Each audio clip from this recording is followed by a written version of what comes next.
Allah, say, Allah, say. Crooked, crooked, clown, crooked, clown, crooked, clown. Allah, Allah, say, Allah, say, Allah, say. Crooked, crooked, clown, crooked, clown, crooked, clown.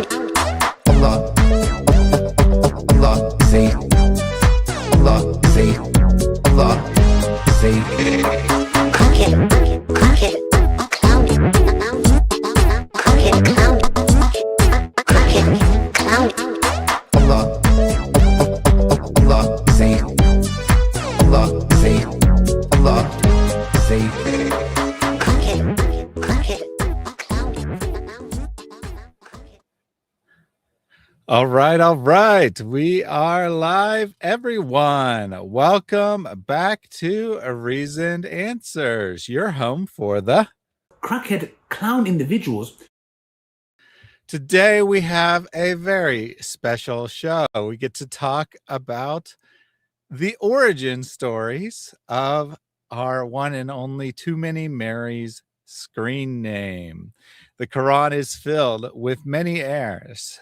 This is a God who gets confused about a lot of things. This is a God who doesn't know where semen is formed. This is a God who doesn't know what meteors are.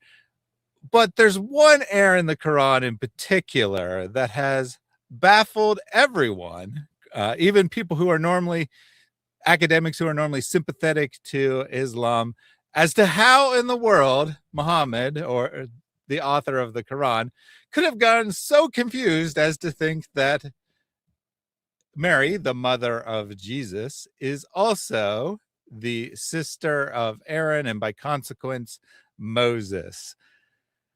As Mary's screen name suggests, apparently there was just too many Marys in the Bible for Muhammad. Maybe he was following Jake's ideas about identity or something and got very confused and thought that only two people in world history could have possibly had the name Mary, so they must be the same person. Welcome to the show, Mary. Hello. And that is indeed not actually what got him. That's the usage of people is what got him confused, but he didn't even know what he was confused about. So it gets better. Muhammad did not know that he had confused two different Marys. He did not know this. He died not knowing this. And that makes it all the funnier. So there is blind vision. There is no poem that says that Petra was a holy city instead of Mecca. The mosques never faced Petra instead of Mecca. The mosques never changed direction in their Qibla at any point in time. Like a sudden change, everyone together, we're going to point to a new thing. All of these things are unfortunately falsehoods that certain people are spreading. One person is very, very sincere and has unfortunately kind of fooled himself because he thought it was really cool. He went to Petra and he was really excited about how cool Petra was. And unfortunately that affected his measurements. He objectively measures things inaccurately because of his enthusiasm. He doesn't use the standard measures, and that is Dan Gibson. Other people have no excuse, except perhaps they no longer have the mental faculties they once did or never had many to begin with. So they are spreading falsehoods. Please do not listen to them. I have done a very massive stream exhaustively disproving the Petrin theory and showing how it is not true. So a couple actually. See those? I think you addressed some of like the peripheral arguments, but you did one just on the Qiblas. So there's two, maybe three streams on the Petra theory on this channel. So if you're interested, check those out for sure. Where's the clip of David Wood telling Robert Spencer about the awesomeness of Mary? All right, here it is. She has some scary intellectual abilities to pour through massive amounts of sources and information and is pretty brutal. If she weren't so busy doing other stuff, I think she would be wrecking Islam by herself. There you go. There you go. I was going to play it, but it didn't quite work with the way I did the intro. So I didn't play it today. Yep. I'll play it sometimes, not every single time. So- We had Artemis briefly, but she ran away. She got scared. She heard about the powerful dawah that we're going to be addressing today and ran away scared or something. She'll probably be back. She'll probably be back at some point, but she's not here right now. So, Yep. And Mary is indeed based. That is accurate. So you can go ahead and bring up my slides. We are dealing with the Mary dilemma today. There aren't there's not really much for the horns of the dilemma because what are the hordes? They just don't want you to acknowledge. So really, they are just stuck with, for the most part, a very simple syllogism rather than a dilemma. But I will present it as a dilemma here just for the lulz. So, to begin with, this proves that nomos are fools because no halfway educated author would confuse Miriam, the sister of Moses, with Mary, the mother of God, even though the name is the same in most languages except for English, because I don't know what the King James translators were doing, but they decided to use different translations. Even though they went with the Greek Moses for Moses, they decided to go for the Hebrew Miriam and not stick with Mary for Mary, causing a distinction in English, which does not exist in practically any other language. But even with that said, even with the names being identical, no halfway educated author would confuse Mary, let's say, the sister of Moses, with Mary, the mother of God. Therefore, the author of the Quran is not even halfway educated. He's a moron. This means that the Quran was not made up or substantially revised, edited by anyone with familiarity with Christianity or Judaism at even a passing level. It was not edited by a halfway educated, intelligent person. Even one, because he would have caught it and fixed it, because this is hugely embarrassing. So we have the nomos running around trying to run defense for Muslims because they are so enamored of their own supposed cleverness and the theories that they love that they would rather throw out what the sources are actually literally saying. The sources that they are claiming are coming from intelligent people. They're throwing out the words and distorting it and twisting it and running cover for it and saying falsehoods to protect an Islamic narrative, because if they don't protect the Islamic narrative that this was created by someone intelligent, then they destroy their own theory. So well, you see, you heard it here, folks. Mary is admitting that the Islamic tradition about Muhammad being an ignorant fool living in the desert who could barely form a coherent sentence is in fact true. in fact true. Excellent. Beautiful. Beautiful. So here I am running with the standard Islamic narrative that the Quran was written by an idiot and shows every mark of being written by an ignorant, stupid person. And they're running around going, no, it's a super clever thing that was created by scholars. And so it can't mean what it says. The Islamic dilemma can't be real because otherwise it couldn't have been made by an intelligent person. The issue with Mary can't be real. Otherwise it could not have been written by an intelligent person. That their absolute devotion to trying to make the Quran not stupid is mind-boggling. They are so devoted to this that they will deny the nose on their face in order to stay with their hallucination. So, here is the Mary dilemma for the Muslims, not for the nomos, for the Muslims. The Quran explicitly teaches that the mother of Jesus was also the sister of Moses, and it teaches this. It teaches this very, very clearly in several ways. While in reality, they were two people who were more than 1,200 years apart. Therefore, either Moses' sister was a very, very long-lived person, or else the Quran was not only not written by God, it wasn't even written by a very smart human. There was not a particularly intelligent human being involved in this to make an accident of more than a millennium. This is worse than me confusing Mary, Queen of Scots, with the recent Queen Mother Mary, or nearly as bad as confusing Mary, Queen of Scots, with Mary, the mother of Jesus. And indeed, the Quran also explicitly says that Mary is the third god in the Islamic triad of gods. They do not even understand that the Christians worship a Trinity, which is interesting because this is something that J. Smith used to know and teach. J. Smith used to explicitly teach that the Quran clearly teaches that Mary is the third god of three of a triad. And then over the last few years, unfortunately, he does not have the level of argumentation that he used to have. And he doesn't seem to know his sources or what they say anymore, which is very unfortunate. Instead, he repeats things that he hears from people that impress him and doesn't seem to have the level of understanding and discernment that he once did. All right. Mm-hmm.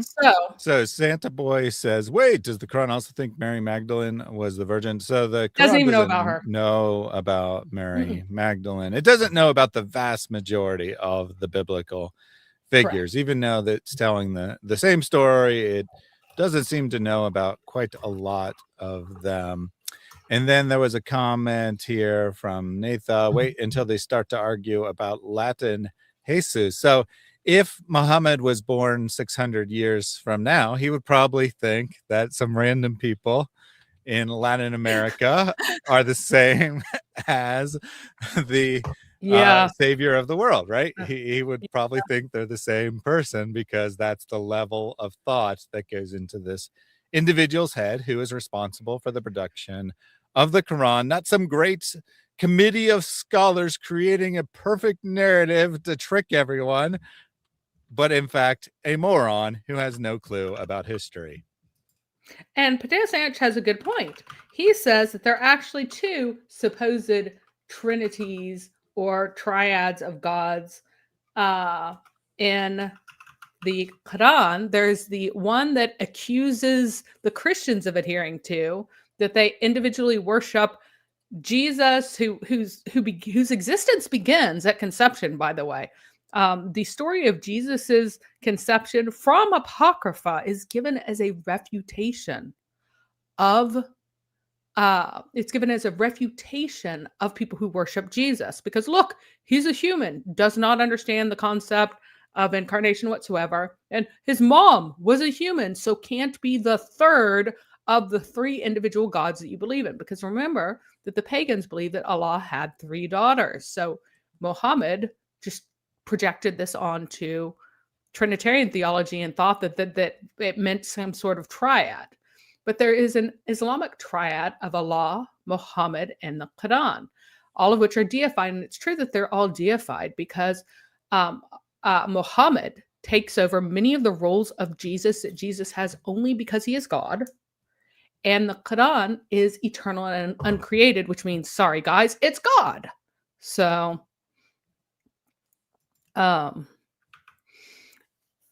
so how did this confusion come to be? How did it start? Well, in Greek, in Latin, in Aramaic, and in Arabic, Mary and Miriam are written and pronounced the same, and they're the two most famous figures of Mary in the Bible. They're different only in English because the King James version, which goes back to the Hebrew for the Old Testament and excuse me, because of the King James Version, that's not even a sentence. This goes back to the Hebrew for the Old Testament sometimes, like for the word Miriam in English, is because it's taken from the Hebrew, but then it doesn't go back to the Hebrew for Moses. So it's a very inconsistent decision on whether or not to go back to the Hebrew or not. Like we get Elijah, that is going back to the Hebrew, but Solomon goes to the Greek. So it's incredibly inconsistent, and it causes a good deal of confusion by making a distinction in the names of Miriam and Mary that shouldn't be there. Now, there was a difference in how it was said in Aramaic versus how it was said in Hebrew. You know, it's been over 1,000 years, but still they are the same name. Now, here is a point. There is a reason that there were so many Marys in the age of the New Testament. It was the most common female name. Something like a fourth of all Jewish women were named Mary. Why? Who were they named after? Well, they had to have been named after the original Mary, because there are no other Marys, Miriams in the Old Testament, unless you want to count Mara, who was the mother-in-law. It's Naomi's new name, but she's never referred to as that, and it's a slightly different form too. So, in the expectation of the coming of the Messiah, there is the famous a virgin shall give birth, and his name shall be called Wonderful Counselor, Almighty God, Everlasting Father, etc., etc. So that portion uses as its word for virgin a special term that isn't used very often. In the Hebrew Bible, there are two words that are often virgin. One explicitly means the cutoff one, meaning a woman without any children. Now, in a lot of the earlier Old Testament, you'll get this kind of thing that looks to us like it's repetitive. You'll see a phrase, a virgin who has not been known by a man. Well, obviously, a virgin has not had sex. It literally means a virgin who hasn't had sex, right? So why is it saying a virgin who hasn't had sex? Well, the original meaning is just the childless woman who was most commonly a virgin. But whenever you wanted to emphasize that the class of childless woman that you mean is a virgin, you would kind of have this, the childless woman because she hasn't had sex. The other term was for a girl who had not yet left essentially the household of her father, the inner rooms, the protected space of the household. And that word is used less commonly overall, and is used only twice of people who are named. And by the way, the one who is the cutoff one is actually explicitly married in one passage of the Bible, because she is a newly married woman who hasn't even had a chance to get pregnant yet, and her husband is killed. And it's talking about the horribleness of the mourning of basically your husband dying in your honeymoon phase, right? Before you can even get pregnant. And when you have this other figure for the girl of the protected rooms who hasn't been brought out, who has not married, who is a virgin because of her status within the protected household, the two names that you get are Rebecca and Mary or Miriam in the Old Testament. And it is Mary who is associated with Moses. And who is the Messiah? He is the prophet like Moses. And because of this heavy association, you find that the name was very commonly used in hopes of an expectation of giving birth to the girl who would become the mother of the Messiah, that like a quarter of the girls get named Mary. Just about every family had a Mary in it. It was extraordinarily common, extraordinarily common. You have We to have to have, admit that is definitely a lot of Marys for Muhammad to get confused about. right, right. So there is a connection there. They were being named in expectation of the prophet like Moses, but they were very, very, very different people living more than 1,000 years apart. And nobody referred to any of these Marys as the sister of Moses, the sister of Aaron, the daughter of Amram. That was not a thing in Jewish culture. That was What? not a They usage did that just you call find everyone. anywhere. They did call everyone the sister of Mary. I mean, yeah, sister of Aaron and the brother of Moses and names like that. They just did go around calling each other as such. That is crazy, No, Mary. they did How not. could you deny? How could you deny I know, the right? beautiful teachings of Muhammad? And that's what we will get to. Now, the birth of Mary is covered in the Quran. It's taken from Apocrypha. This Apocrypha is from the 2nd century. It is a response to an attack by a particular Jew to Mary's ancestry, her character, and the virgin birth of Christ. And it said all sorts of horrible things about her.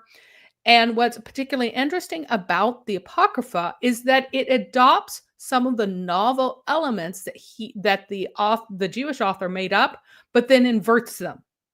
Like it said that she was a poor spinner who was also a prostitute.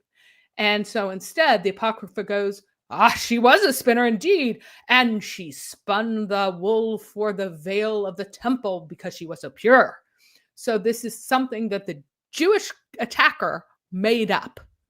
But the Christian apocryphal writer, responding to this 2nd century attack, then inverted it. And one of the most peculiar things is that for some reason he decided to have Mary like grow up and bear Jesus all the way in Egypt. The whole thing gets moved to Egypt.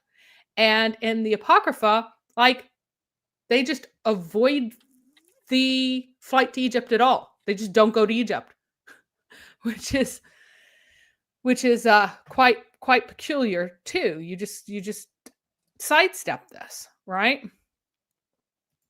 So We have a brilliant Ah, comment here by okay. David. There are a lot of Marys, but not an Al-Usa or a Manat of Marys in the Very Quran. nice. Very nice. That is very true. A quick aside here from Boy, why is stuffed? Have you seen the Muslim attempt of the Christian dilemma? Well, they all are saying those words, but they all mean something different. In this particular case, apparently, it is how many gods did die on the cross. It's hilarious, but concerning. I don't know why you would say it's concerning. I haven't, actually seen someone say that, but by saying Jesus died, all we mean is they had an end of bodily life. We don't mean that he ceased to exist or something like that. So I'm not even sure why this is supposed to be a dilemma or something we have to answer. Jesus became incarnate, right? One person of the Trinity became incarnate, and one person of the Trinity died on the cross. Yeah, that not very difficult there. And whenever we get to the end, I will read some things that the fathers say. It's because Muslims have been inbreeding way too long. And it is unfortunate that they are not very smart, that they do not know that this has been central dogma, that how can God die? Well, God must take on a human nature to die. Duh. So he did clarify. He said it's concerning because it's such a theologically illiterate question to ask. Yeah, it is so. And when we get to the end of this, I should have a little bit of time. I will actually go through some things that some fathers have said explicitly about this. I have an entire document about this. Nice. I did save the question so we can bring that back up. And while we're paused, let me take the super chat from Songs of Relief as well. Early, and this is indeed a sign, yet most of them are not believers. Give alone to Allah, give alone to Allah. Ride the wings of Gabriel, give alone to Allah. Thank you very much for that donation there. Songs of Relief says, someone suggested to me, perhaps Muhammad the ear heard about the Mount of Transfiguration meeting, Jesus, Moses, and Elijah, those three together, and therefore thought contemporaries and the same Mary. I do not believe that. Muhammad just did not have any grasp of linear time. Anything that happened more than about 150 years ago, he just throw a dart at it and he would be confused. He thought that a site that was abandoned in the 4th century. 4th century, remember, this guy's living in what? The early 7th century. This place was abandoned in the second half of the 4th century. He thinks it was abandoned long before Moses. He has no concept. If it happened more than about 150 years ago, it could have happened at any time. He just has no grasp. And even though he's a very stupid person, not to knock him, but that would be common to oral traditions. Once you get past your great-great-grandparents, like, when did things really happen? You'd have a very fuzzy idea of it. So Mary's birth in the Quran is explicitly laid out as being from the house of Imran, and it's translated as house, but it really means the family of Imran, not the household, the physical house, but the family of Imran. And I want to emphasize that Allah rejects adoption. Allah rejects what? He rejects adoption. So, 1 second. When in all instances, there is one case where he talks about the family of Pharaoh a whole bunch, but in all instances, he talks about the family of so-and-so either as the current leader of a related group, a blood-related group that he believes is like tribally descended from a common ancestor, or else he's talking about the literal ancestor. I would like to point out how it is used here. Parallel. Allah chose Adam and Noah and the house, the family of Abraham and the family of Imran above all beings. What does it mean that he chose the family of Abraham above all sentient beings? It means that he chose that literal family, the descendants of Abraham. And what's spoken right above after that? The house of Imran. Now, Muhammad may have been confused and somehow thought that, like, Imran was kind of the forefather of all the Israelites in the same way that Abraham was. Earlier in the same book, they talk about the family of Jacob, where a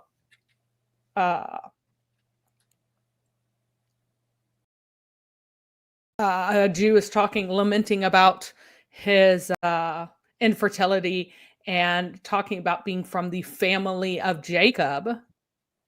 But he may have also thought that some or all of them are the house of Imran, from the family of Imran as well. Now notice, we're talking about the family of Imran, and then immediately after we talk about the wife of Imran. This is the same person. The house of Imran, his literal wife. This is Amram. This is Moses's dad. Moses's dad's wife said, Lord, I have vowed to thee in dedication what is within my womb.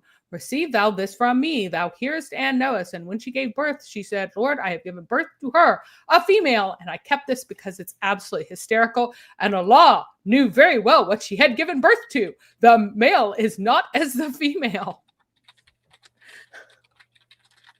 And I can only imagine that this is in response to some sort of criticism. Like, if Allah is blessing her, why doesn't she have a son? And he decided to, well, Allah knew it was going to be a girl, and he chose that. So I don't know. This is just a hysterical part of the Quran because it's so stupid. And Allah knew very well what she had given birth to. The male is not as the female. And I have named her Mary and commended her to thee with her seed, so her offspring, to protect them from the stoned Satan. So you have Imran, and then you have their offspring, their seed of one another. So and I know it says one another because Allah is just really bad with words. What he's trying to say is that Noah came from Adam, Abraham came from Noah, Imran came from Abraham, and now this is the seed, Imran, who is the seed of Abraham, and his wife gives birth and talks more about her literal seed. This is all about genetic relations, offspring and seed and families. This is what this means. It is very clear. No one had any other idea. Now, the word for family, it means family. This is What?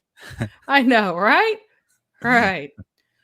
It is a very important term in Shia Islam where they talk about, a lot of times they say, oh Allah, bless Muhammad, and pray for Muhammad and the progeny of Muhammad.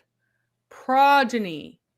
So the children of Muhammad, his family. The word means his progeny, his genetic family. That's what it means. And again, oh Allah, pray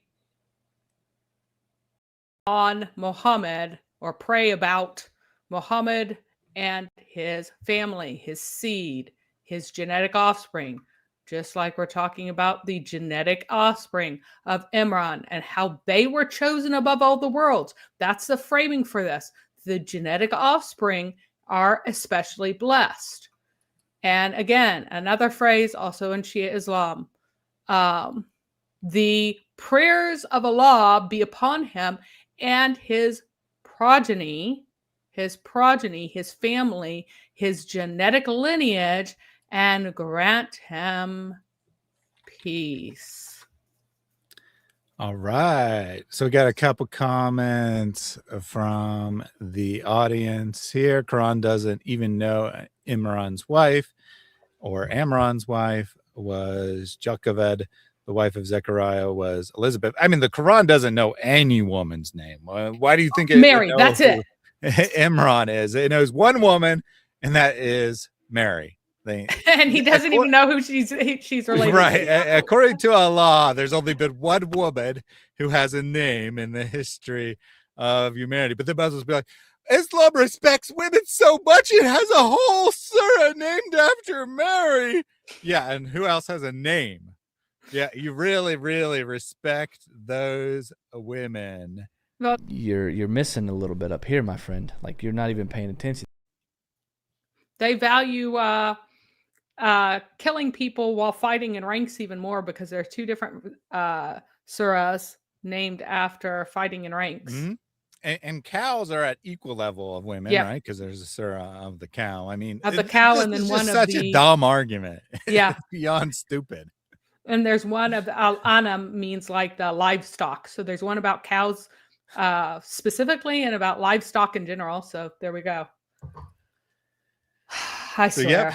yep, cows are very good. Allah named women, 0% accuracy. Yep, 0 for 1. 0 for 1 on that. Or maybe he gets like half credit or something, because I mean, she is the mother of Jesus. But Right. So keep in mind that Muhammad did this absolute overreaction because he originally taught that Pharaoh was the one who took his own people, because remember that Moses has to come to his own people with his own language. We discussed this before. Then Muhammad found out that they weren't like genetically the same group. So then he's like, I totally know they're different. This is a family of Pharaoh, and this is the other family.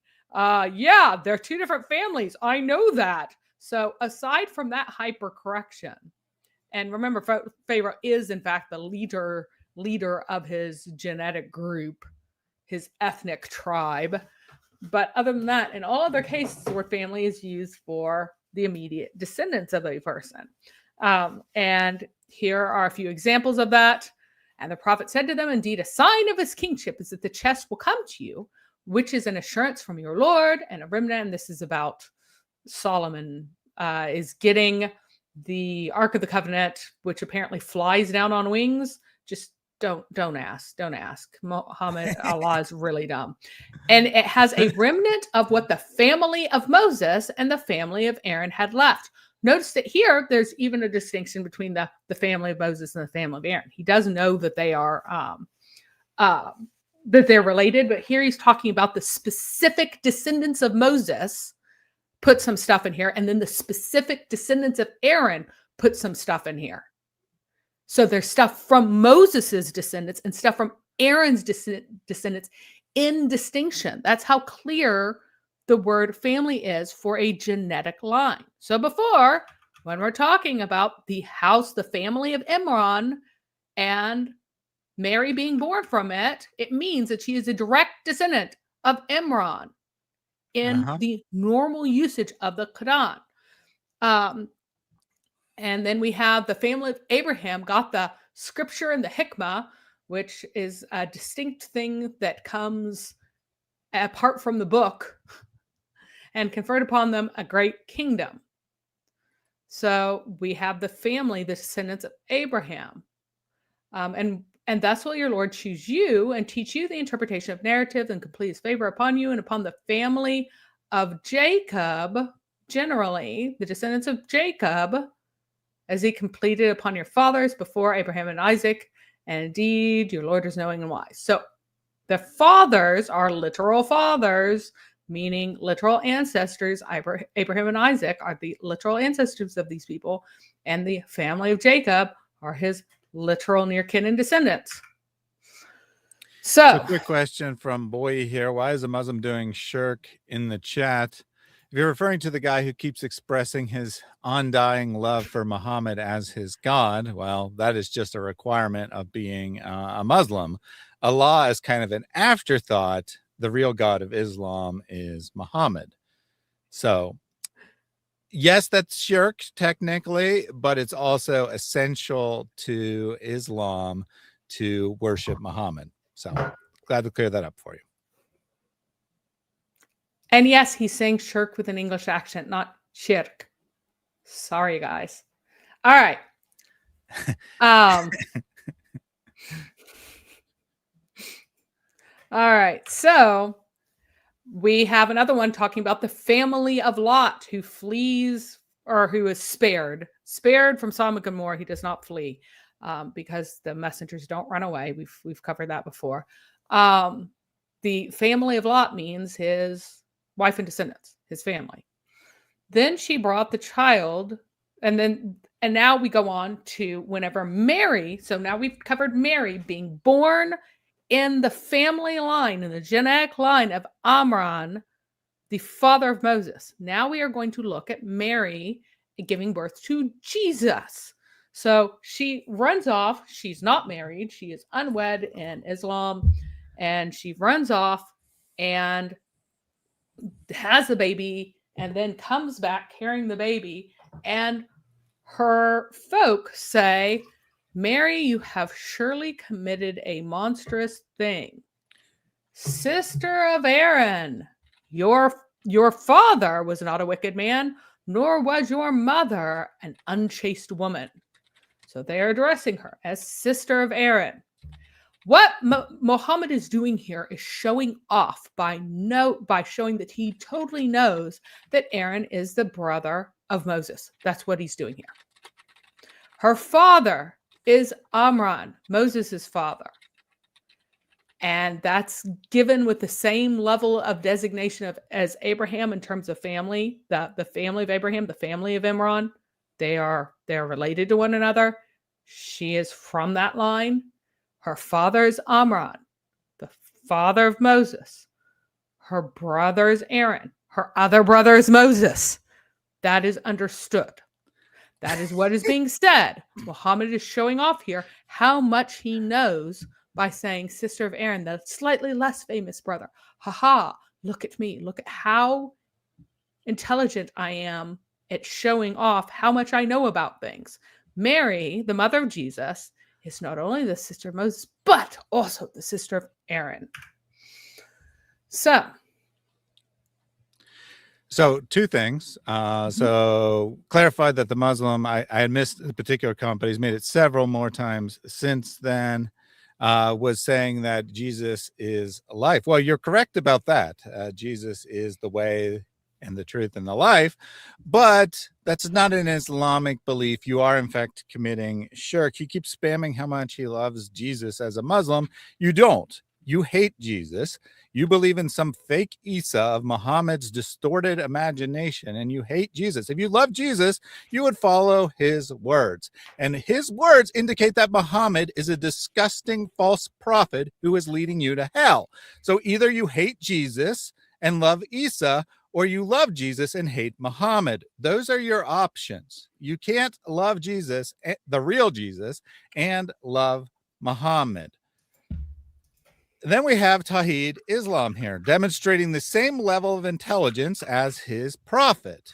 He thinks there's only one woman in the world, apparently, because he insists that you, Mary, apparently used a voice changer to go on Sheikh Uthman's channel because there was a woman on the channel who sounded different than you. That's so ridiculous. That's so ridiculous. So there's only one woman in the world now. And Tawhid Islam here is disagreeing with Muhammad. He's saying that Muhammad is stupid, Muhammad is an idiot, and is giving the wrong answer. And we will show how this is covered. And by the way, in ancient times, people were called by their ancestors' names. That's why she was called the sister of Aaron. Evidence? Aaron is her ancestor. Her ancestor. Imran was her dad, the Imran who was chosen above all beings, who is preferred above all beings, aka Moses' dad, is also her dad, the wife of Imran. So again, Moses, oh my gosh, Aaron is not the ancestor of Mary, nor is Moses even in Mary's male lineage. She is not from the same tribe as Moses. She is not from the same tribe as Aaron. She is from a different tribe. Imran is not her ancestor, not her male line ancestor. He does not count. They are not from the same tribe. But that is not what Muhammad said. You're saying that Muhammad's answer is stupid, so you're going to fix it and make it slightly less stupid. Let's see what happened in 8. Well, hold on a second. Before you do that, Tawhid Islam, anyone can say anything, right? I could say, oh, the reason that Allah says that Mary is the sister of Aaron is because she had a brother named Aaron. Coincidentally, it's a totally different Aaron. Well, that's actually what Muhammad said. That's Muhammad's actual answer. I know. You can say anything, or you could say, "Oh, she actually was born and lived for 1,400 years, or whatever." Right? You could say anything. You need evidence. You need evidence of things. You can't just say something. There is zero indication anywhere in 7th century Arabic or biblical tradition or anything that this is a normal practice to just call random people by their ancestor 30 generations ago. It's so dumb. Think And- about it. Think about like half of Israel is probably related to Aaron and Moses. Was everyone being called the brother or sister of Moses and Aaron? No, they weren't. Why? Because they didn't do that. It's so dumb. Yep. All right. So Mugira got sent in 631. When does Muhammad die, everybody? 632. It's less than 2 years before Muhammad's death. Less than 2 years before he keels over and dies and can't teach anyone anything because he is dead, rotting in the grave, burning in hell, getting ready for the lake of fire, where he will suffer eternally. So, less than 2 years before he dies, he sends somebody out to convert Najran and call them to the beautiful truth of his prophethood. And Mugira shows up and begins reciting the beauties of the Quran, and the people of Najran mock him and laugh at him. And they're like, "You're such an idiot. You said, 'Oh, sister of Aaron.'" But Moses was born a really long time before Jesus. What does Mugira say? Does he say, well, obviously, this is referring to some other Aaron? No, he has no answer for them. He runs back to Muhammad. He's like, Muhammad, they embarrassed me. They said I was stupid because that's what your book says. And Muhammad had to make up something. So out of his 23 years of prophethood, he spent 21 of them teaching everyone something very false, stupid, obviously wrong. And in less than the last 2 years, he changed his story. He made up something new when someone was humiliated and mocked publicly. And his answer was, oh, well, people a long time ago used to give names after the names of apostles and pious persons who had gone before them. So people of the past, they would give them tradition. Oh my goodness. Okay, so buddy, this is so stupid. This is beyond stupid.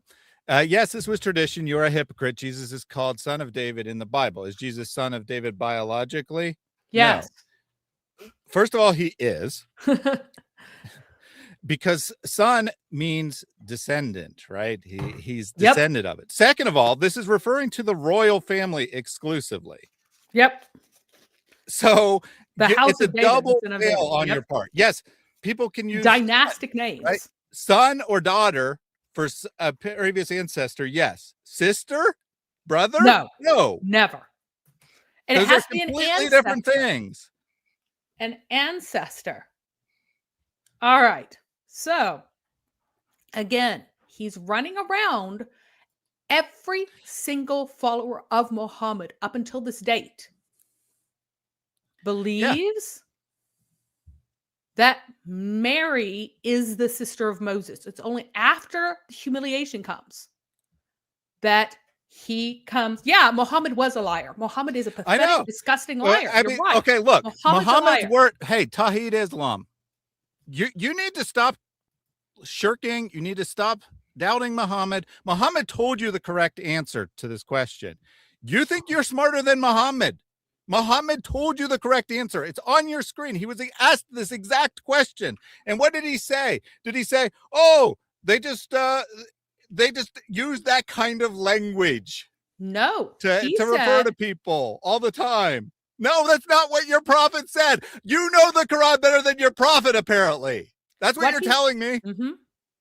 So what it literally says is that they name people after pious persons, apostles and pious persons who came before them. He is affirming the literal name of Aaron for the brother of Mary. Yep. He is affirming the literal name of Aaron for the brother of Mary. He's saying that there are a bunch of people named Aaron who are running around.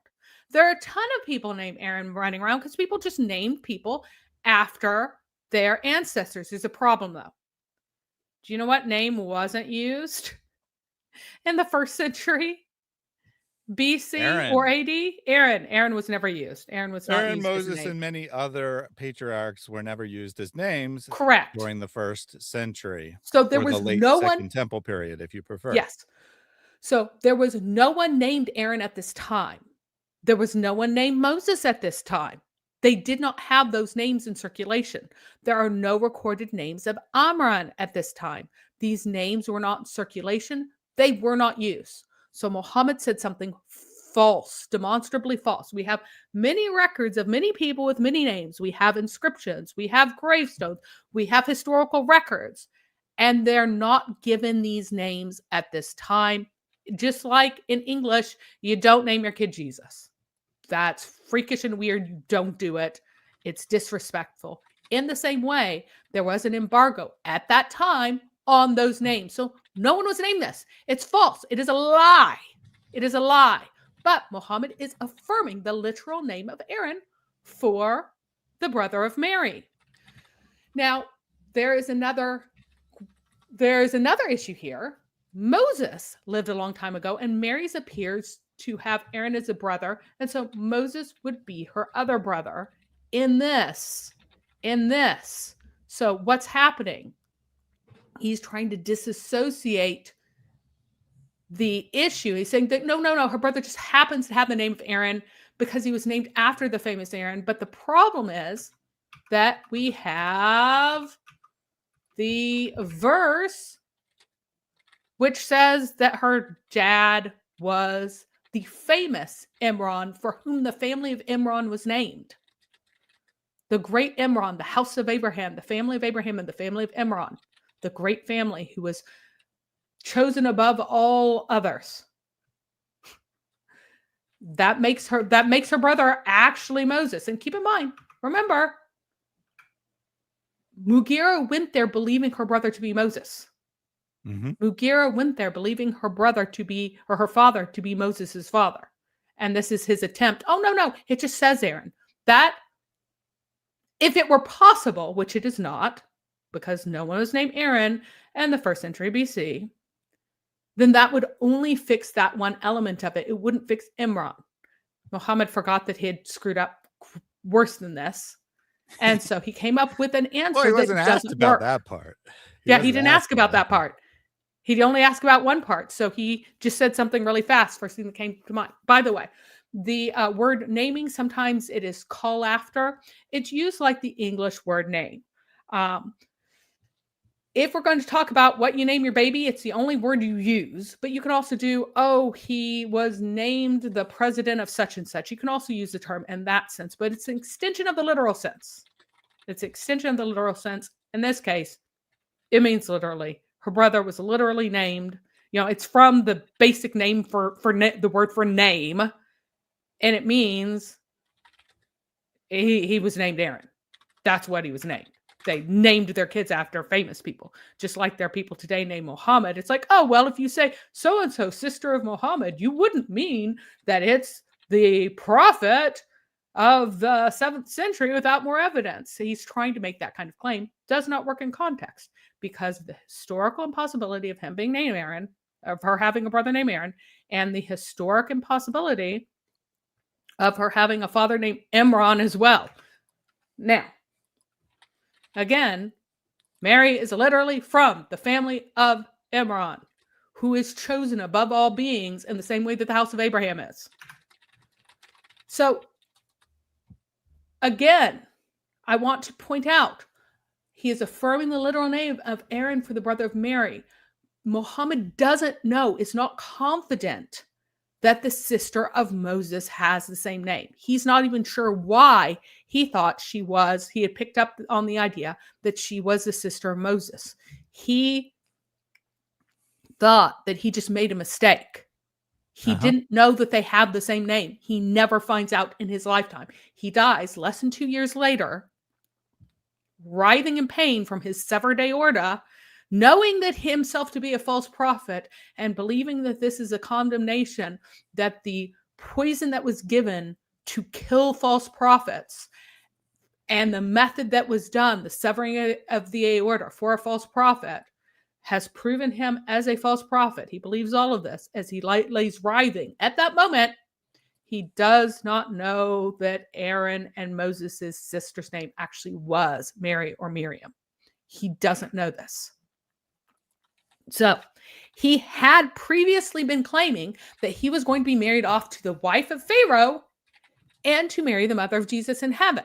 He was claiming this around 628. When he got mad at his wives, he's like, maybe Allah will give me better wives. And then later he tells them, well, guess what? Allah's already married me to better wives. They've married me. He's married me to the wife of Pharaoh and Mary, the mother of Jesus. So what happens, and that's part of the reason why everybody's convinced that they're the same person. And why are they put so close together? Why would you have Mary, the mother of Jesus, shoved together with the wife of Pharaoh? Like, why are they put side by side like that? Well, because he thought that they were side by side in time. Later, he added in the sister of Aaron to go, I've always believed that the sister of Aaron was somebody I would also be married to. I've always known that they're a different person. In fact, I will give you her name, which is something totally different. So he invented a new name for the sister of Aaron when he does this. And he invents a story where he's like, I've known all along that they're different people. In fact, when Khadijah lay dying, I told her how I was going to be married to wives. I have already been married to wives before you. In heaven, Allah married me before I was even born to these 3 figures now. And I totally told this to Khadijah. So I knew this all along. I knew this a really long time ago because I totally said this to Khadijah. I totally said it to my dead wife, who you can't ask about it. Right. She's dead. Right. So he declares, oh, Khadijah, if you meet your co-wives, then greet them with peace from me as she's dying. Right. And keep in mind that Muhammad never married another woman while Khadijah was alive because she would have kicked his butt and divorced him. So this never happened. He was not bragging about his co-wives in heaven to Khadijah as she was dying. He did not do this. You'd think that he'd tell her about all the co-wives he's about to have. Yeah, I know, but apparently right? not. But he's like, if you meet your co-wives and greet them with peace from me. Oh, have you measured before me? No, but Allah will marry me too. And here he's telling the story. I totally know they're 3 different women. So when I told my wives 3 years ago that I was going to be married to Mary and Mary, the sister of Aaron and mother of Jesus, I was actually, I was talking about that was 2 people. That was 2 different people. people. Because I said this back to Khadijah. I totally did. Allah will marry me to Mary bint Imran, Asiya, the wife of Pharaoh, and Kulthum, sister of Moses. Everyone here, how stupid is it to name the sister of Moses Kulthum? How stupid do you Muslims have to be to believe this? Imagine me saying that, oh, God's going to marry me to a woman and her name is Nevaeh and she lived 5,000 years ago. That's the equivalent to Karen, the ancient Greek woman. Karen, the ancient Greek prophetess of complaining at I stores. guess. I don't know. like she's going to marry me to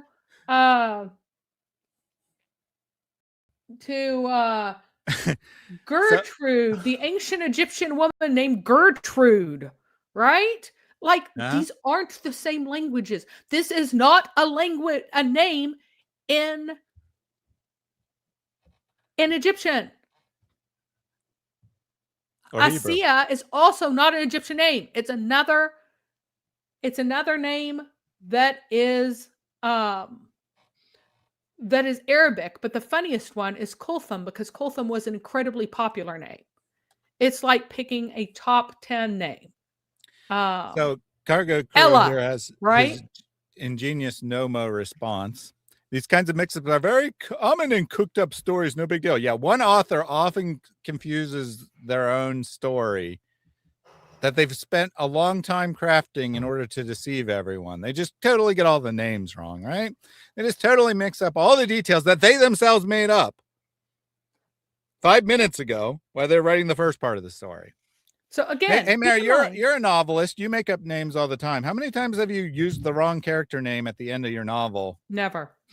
And keep in mind that you guys have to be claiming that this was put in by an intelligent person in the beginning.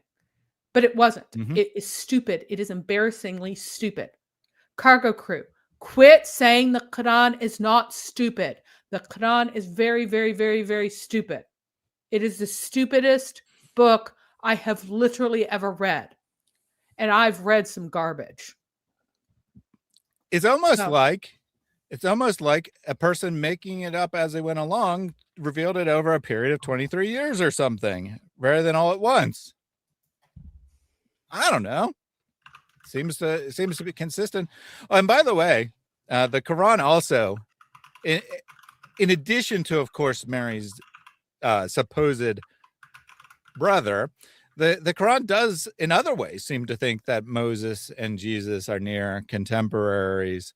Like Moses seems to be told by Allah that he'll meet Jesus and that he'll hear the gospel from Jesus. So Allah thinks they are uncle and nephew. Right? He seems to think that.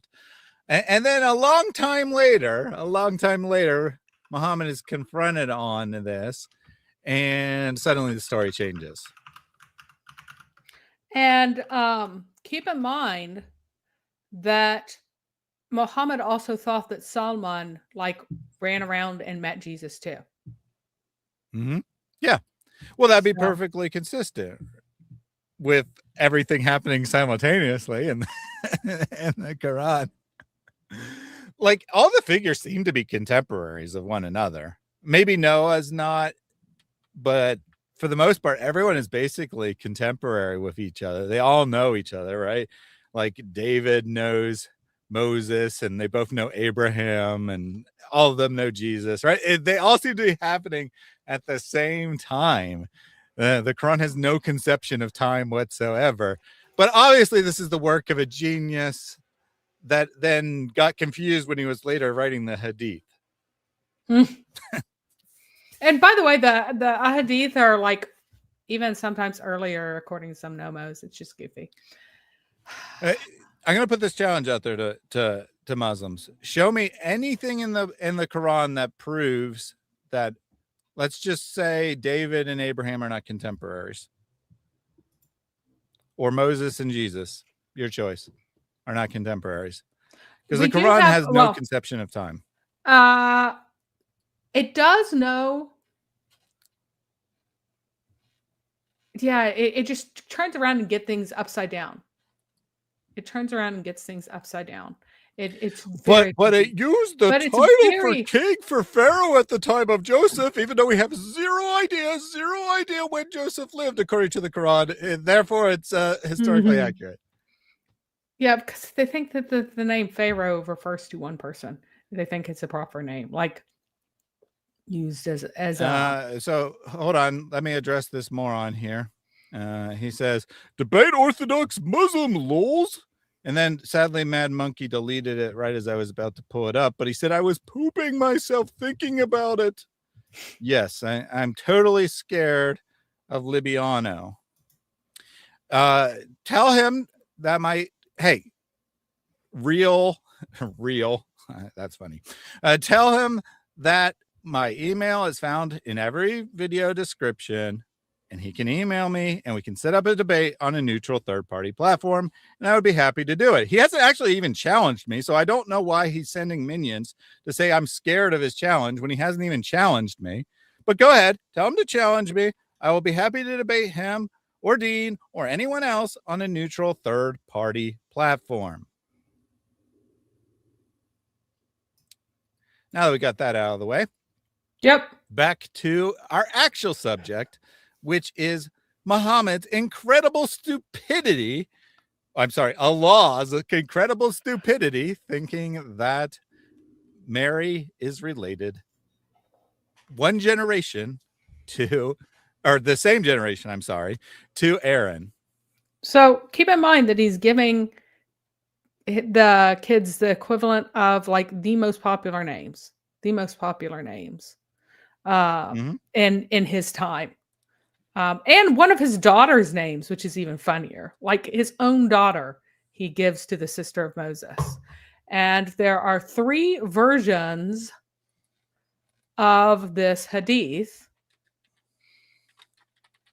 that are given with different chains, where he was like, I totally told Khadijah this as she was dying, that she's going to meet my future wives.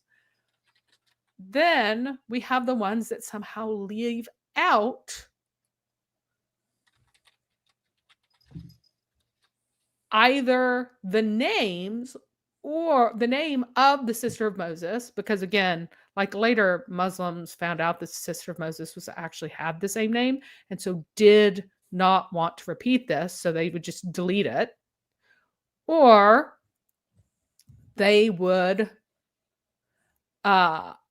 just leave out that there are 3 and call the other one Mary, daughter of Imran. So in this one, he has 3, drop the name. Allah made me in paradise to marry the daughter of Imran, to the wife of Pharaoh and the sister of Moses. Like, I totally knew all along that there were 3. Another one says, in 665, this was when Muhammad was actually going around saying, I got married to 2 people. The one that gives this context, guess what, gives 2. Asiya, the wife of Pharaoh, and Mary, daughter of Amran. Only 2 in the only hadith that directly ties back to when he was running around yelling at his wives. Ha! Allah will give me better wives than you. In fact, he already has. He's given me 2 better wives. He's given me the wife of Pharaoh among the previously married, and Mary, daughter of Imran, among the virgins. And in another hadith, Muhammad was like, in heaven, Mary, mother of Jesus, will be one of my wives. But notice how there are only 2 here. He had to say, no, I've always said there are 3. In fact, I said 3 to my first wife when she was dying. He was trying to cover up, trying to save face. So here is another one that's very interesting. Death of Khadijah, which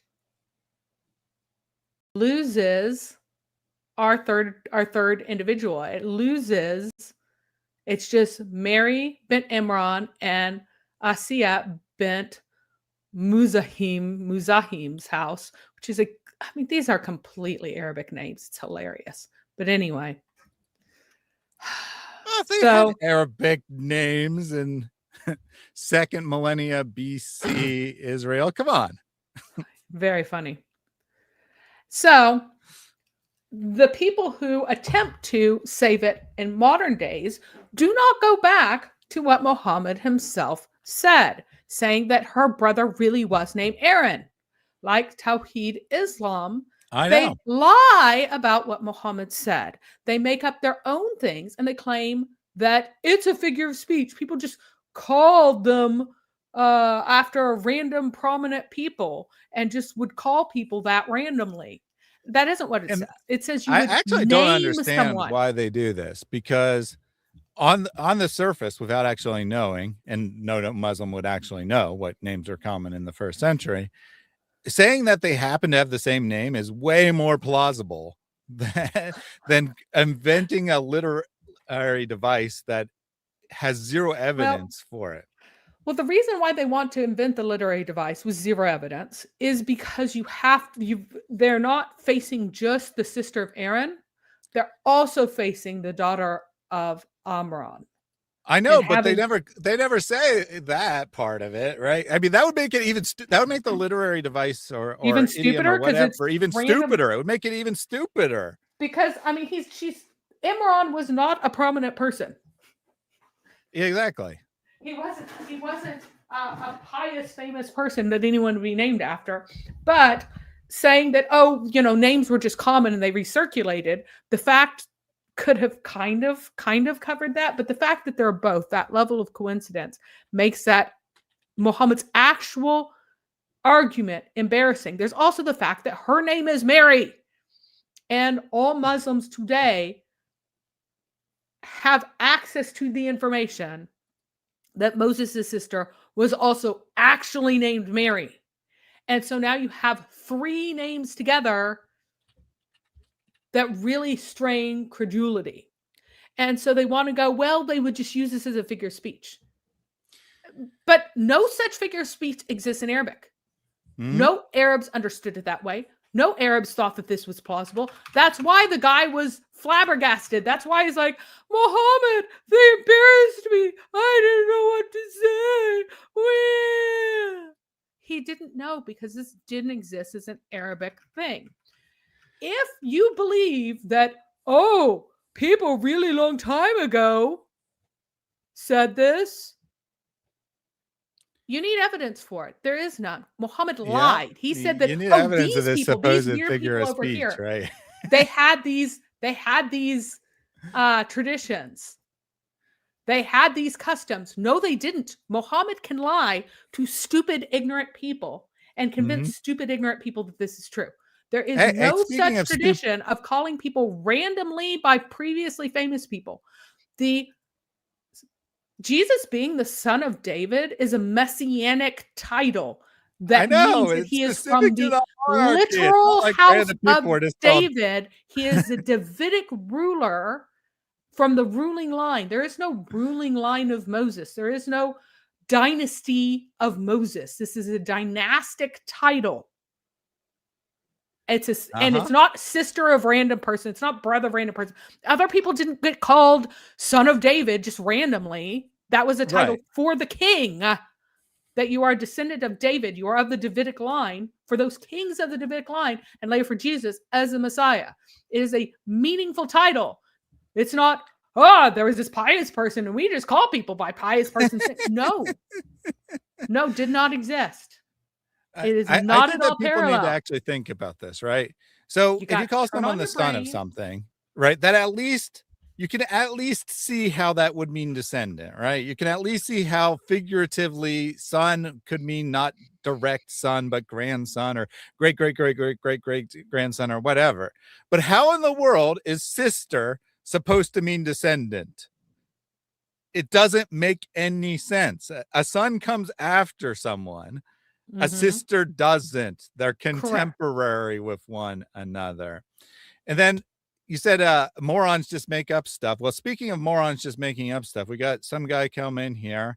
Molerat 43 says, LMFAO, Sir 3211 answers this already. Debate Libiano. He obviously just picked a random verse. He picked a random verse. This has absolutely nothing to do with what we're talking about. He just spammed a random verse because 3211 says, the angel of death has been entrusted with you, will take you, then to your Lord you'll be returned. Obviously, it has nothing to do with anything. He literally just put some random numbers because he just came in here to spam a debate challenge. What freaking morons. This is Islam, right? This is Islam. They just spam random numbers and expect no one to check and everyone to be deceived. Yep. So if you are stupid enough to believe Muhammad back then, you might have an excuse because you couldn't check up on him. You have no excuse now. This is just embarrassing. And we go, oh, Mary, the mother of Jesus, was not a descendant or heir of Imran. She was not. She was not a descendant of Imran in any sense, not by adoption, not by lineality, not by anything. And then I need to, before we move on, I need to put this up here. I told Tawhid Islam, and the reason I'm putting this up there so other people can remind me if I forget next time, that he's not going to be allowed to say anything on this channel. I'm tired of his constant idiotic spam until he answers me whether he's right about this being a figure of speech for ancestry, or Muhammad's right about it being an actual name of an actual person, because you can't both be right. He will not tell me whether he's right or Muhammad is right, and he will not be allowed to say anything else on this channel until he answers the question, because he does this every time. He eventually gets caught in some blatant lie and then runs away. So if he comes next time, remind me to enforce this, everyone. Thank you. Oh. Ha. Nathan was saying that from generations of cousin marriage, you're just so inbred that your brother might be your father, kind of thing. Your uncle, your father, your brother, they're all the same person because you're all so inbred. I don't know who Molerat's talking to. I guess he's talking to Muhammad. He says, "Hey, pagan crosslicker, I'll get the actual verse now. I bet you won't put it if I do. I will put whatever verse you put in. There's no verse in the Quran that explains. No, this. There isn't. He doesn't know his Quran, so he's making Muslims look particularly stupid in two ways. First of all, who is it who puts their mouths on forgives their sins? Who is the person who believes that an object, by putting their mouths on it, will take away their sins? Why, it's Muslims. Kissing the pagan idol Blackstone, which is a literal idol that people worship. They worshipped it as pagans. They continue to worship it now. You cannot pray to Allah without facing the method through which your prayers go to Allah, which is that's what a pagan idol is. It is an object that brings the presence of God to a location so that you can focus your worship on it and get things from God. So you assume that our cross, which is a symbol, is the same thing as your Blackstone, which is an idol. It is not. Yeah. A symbol is not an idol. You have an idol. We have a symbol. Quit confusing us with you. We're not pagans. You guys are. You can't post a verse because there isn't one. There is no Muslim who has ever given a verse, and now you're just embarrassing yourself. Mm-hmm. Yeah, there's nothing in the Quran. The only explanation is in the Hadith, and Muslims deny that as well. But if you don't give me a Quran verse, then I guess I will just have to not debate your little hero, Lippy, Mr. Lippy. I mean, how ironic. You're coming in here talking about licking stuff as you are worshiping a guy who emphasizes his giant lips everywhere. All right, he gave me a verse. He says, Surah 3, verse 33 to 34. As you can see, I've already put that up. Well, he just came in. He doesn't know that. How is this an explanation? This is so much worse. Okay, indeed, Allah chose Adam and Noah in the family of Abraham and the family of Imran over the world's descendants, some of them from others. And Allah is hearing and knowing. Oh, where does it call Adam and Noah the brother of Abraham? Exactly. Hang on. Right here, the wife of Imran. So we're talking about the family of Imran. Great, awesome. So you're saying that the family of Imran there is the family of Moses and Aaron. Right here, you're saying this family of Imran here in Arabic means that she is descended from Imran, the father of Moses. I agree. She is descended from him. She's the brother of Moses and Aaron here. This is about the wife of Imran, who is the father of Moses and Aaron. Thank you for proving my point. Ancestor is in her dad in the Quran, which is wrong because Mary is not from a priestly lineage. She is from Judah. That was not her ancestor. And that is not an explanation that Muhammad gave. So thank you for saying that Muhammad is a stupid liar. Thank you for emphasizing that her ancestor was in fact Imran and her mom was married to Imran. So not her distant ancestor, but her dad is Imran, the father of Moses. Thank you for emphasizing that. Thank so, you for Mary, can you put emphasizing the hadith how back up? stupidly. Can you put the hadith back up so I can put the same challenge to Mullarat? Mullarat, this is your prophet's explanation. Your explanation is different. They're contradictory to one another. Is your prophet correct that Mary, the mother of Jesus, had a literal brother named Aaron? Or are you correct that has something to do with ancestry? Which one of you is correct? You or Muhammad? I want an answer to that. And I'm not going to accept anything else. I'm not going to accept anything else from you except an answer to that question. Who is correct? You or Muhammad? Because you can't both be correct. This is not ad hominem. Yes, you are a very stupid man, but you are not wrong because you are stupid. You are stupid because you are very wrong. Let's understand this very clearly.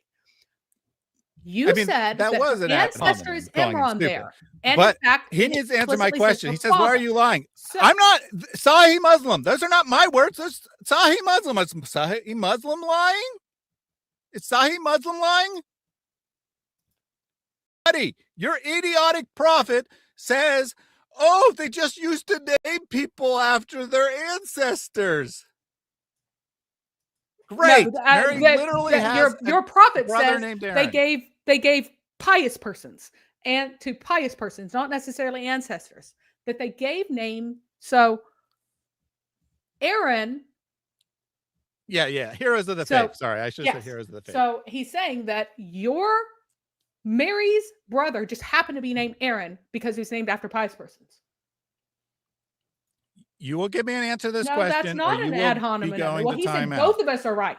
So he said that both right. Both are right. So brother it just happened. He says me. All right. He said me. He said me. He's right. Muhammad's wrong. Oh, okay. There Islam. We go. Muhammad is wrong. Muhammad gave the wrong explanation. Thankfully, we got the new prophet, Mullarat, to correct his prophet. That's hilarious. So the Mullarat says Muhammad's answer is so wrong, so obviously wrong and obviously stupid, that I'm the one who has the right explanation. That's hilarious. Indeed, he did answer. To his credit, he did answer. He said he's correct and Muhammad's wrong. That's fantastic. All right, everybody, you get it here. We save Islam by saying Muhammad's a moron. He doesn't know anything. He's stupid. We have better explanations than Muhammad. All right. Well, I am finished for today. He says pull up the context. Buddy, the whole hadith is literally on your screen. The context is here. So what happens is, what happened? Mughira believes because Muhammad taught for 22 years, 21 to 22 years, Muhammad has taught that Mary is the sister of Moses and Aaron and the daughter of Imran from ancient times. Mughira goes down to Najran and he makes a moron of himself by reciting this. And all the Christians laugh at him like, ha, ha, ha, you're so stupid. You think that Moses is the sister of Mary? And notice what they say. He says sister of Aaron. And they're like, but Moses lived way before. So they go to Moses and he didn't go, no, I'm not talking about someone who has a brother named Moses. I'm only talking about someone whose brother happens to be named Aaron. So no, he runs to Muhammad. Oh, Muhammad, I'm so embarrassed. Help me. They just humiliated me. Is this true? Or did they really live a long time apart? And Muhammad's like, oh, I know I taught wrongly. Let's just read the hadith. Let's just read the hadith for Mullarat here. Yeah. When I came to Najran, so you're right. At the start of it is not Muhammad speaking. Great. They asked me, you read, O sister of Harun, i.e. in the Quran, right? In the Quran, it goes on and says, in the Quran, whereas Moses was born much before Jesus. When I came back to Allah's messenger, I asked him about that. Hang on, why is he asking him? He said.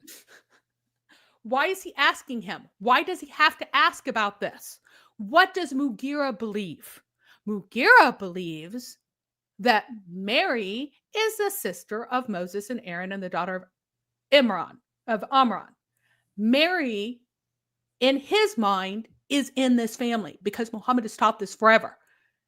And Muhammad's like, no, you just misunderstood. The people used to give names after the apostles and pious person who had gone before, who had previously existed. So it's just a coincidence, just randomly named after that. Here's the thing, Mole Rat. You've got a great name for who you are, by the way. So you don't know, just like Muhammad didn't know, that Aaron was not used as a name at all in the 1st century BC. It was a name that people didn't use. So no, specifically, the name Aaron was not used by anyone. It was not being used. Amran or Imran was not being used as a name. It is not used. I want to be very clear. What's not being used? Neither Imran nor Amran are being used. So naming people after this is false. It is false. So Muhammad is wrong. Mary is not a descendant of Imran. Yep. So his excuse was the context says Muhammad's not speaking. Now that we read it, he sees that Muhammad is speaking. So then he says that hadith is weak, LMAFO. Why do you guys lie? Allah's messenger in that context isn't Muhammad. Allah's messenger isn't a Muhammad.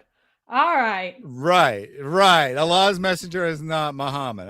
And it's a weak hadith. Sahih Muslim 2135 is a weak hadith. And now he says he's Quran only. He's a Quranist. He's just going to keep changing his story. Every time he gets caught in his lie, he changes to something else while accusing us of being liars. This is amazing. This is freaking ridiculous. And this is the only explanation that Muhammad ever gives for this stupidity. Well, you're a Quranist because you throw out the hadith. Well, no, I mean, he said it explicitly. Yeah. Like that question mark there was because I called him a troll. He's like, I'm a troll? No, I'm just a Quranist. But he said it explicitly. Which means he's not a Muslim. So why do we care about his opinion? If he's a Quranist, he's not a Muslim by definition. And if he's a Quranist, then he has to go with what the Quran says, which is that it is literally the house of Imran, the family of Imran, meaning Imran's wife, is the mother of Mary, the wife of Imran. You don't call people by their father-in-law. That's creepy and gross. Your father-in-law's wife. That's moronic. Disgusting. He has zero evidence, right? He has zero evidence. Nope. All his verse said is that some people are part of the same family as Abraham. Great. If the Quran had said, oh, Mary, you are part of the family of Aaron, no one would be objecting to it. Well, no, they would, because it's still wrong. It's still wrong. She's not part of the family. She's not family. It would be a much less serious issue. Okay, it'd be a much less serious issue. The Quran calls her sister, not a family member, sister. Right. And the family of Imran, meaning from Imran's wife, aka Imran's daughter. I mean, explicitly says that Imran's wife was not unchaste, so it has to be, Imran's daughter there. So, all right, you baked us. Go ahead and clip it. The only way you're going to be able to make a clip out of this is if you extremely dishonestly clip it. I mean, extremely dishonestly clip it. But go ahead and make your little clip and prove that Islam is a religion of lies for liars who enjoy the darkness, aka you. So once again, you just have to lie. You have to lie about the Quran. You have to lie about Muhammad. You have to lie about everything. And remember, his excuse changed 5 times. Yep. First, it was that we're reading the hadith out of context. Then it was that we were reading the Quran out of context. The Quran explicitly explained it. When the Quran says to the hadith, right? To the hadith, right? Well, first he gave me a random verse. Then he's like, oh, I'm sorry, I just gave you a random verse. Let me give you the correct one. Then he gave a verse that didn't help any. I forgot those 2 stages. Then he said the hadith is out of context. We will not put the whole hadith up or we'll be embarrassed, even though it was up the whole time. Then he said it's not Muhammad talking. because he didn't bother to read to the end of it, right? He just read the first sentence and realized someone else was talking. Then he said that the figure in the hadith that's called Allah's messenger is not Muhammad, even though that happens literally nowhere in any hadith ever that Allah's messenger refers to someone else. Then he said it wasn't a Sahih hadith, that it was weak, even though it was Sahih Muslim. Then finally he said, well, I'm a Quranist. And he baked us, guys. He baked us. And keep in mind that the Quran also says that she is the daughter of the wife of Imran. Of the family of Imran, who is preferred above all creatures, which would be the most prominent of Imran. You wouldn't say the house of Abraham or the family of Abraham and talk about some random guy named Abraham. Again, these are names that were under, that were not being used at this time. So no. All right.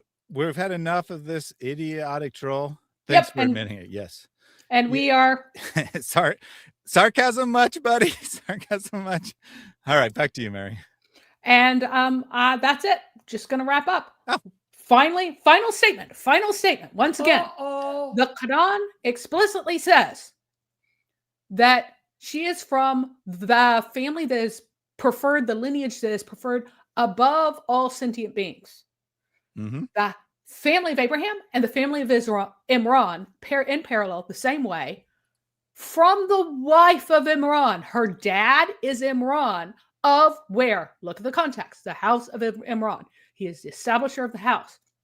She is the brother, or she is her brothers are Moses and Aaron. When it reemphasizes the sister of Aaron, once again, talking about the closeness to Aaron, her literal brother, Muhammad does not deny that this means a literal brother. Instead, he just, when he is embarrassed by knowledgeable people, he just tries to say, well, it's coincidence that they have these names. But the fact that it emphasizes the house of Imran and the wife of Imran, the family of Imran, the wife of Imran, you can't escape it. In addition to the historical fact that the name Aaron and the name Imran or Amran were not in use at the time of the birth of the historical Mary. They were not used. The fact that Muhammad embarrassed himself even more by making up a name, which just happened to be an incredibly popular Arabic name, not a Hebrew name, for the sister of Moses, just emphasizes how ridiculous he was. He didn't even fully understand how he had gotten confused. He didn't know that the sister of Moses had the name Miriam. So again, historical fact. Aaron, Amran is not recorded as a name in the 1st century BC or AD for Jewish people. It was not used. Could not have been a literal name. She was not from that lineage. Muhammad made a terrible error and taught this error to everyone for more than 20 years until Christians called him out, and then he made up an excuse that did not work. This destroys Islam. It's a particularly stupid mistake. It destroys Muhammad's credibility. Anyone who continues to believe in Muhammad after this has humiliated themselves, has no care at all for intellectual honesty or truth. They just, I don't know, like the idea that they'll have little girls to have sex with in Jannah and want to hang on to a lie for that.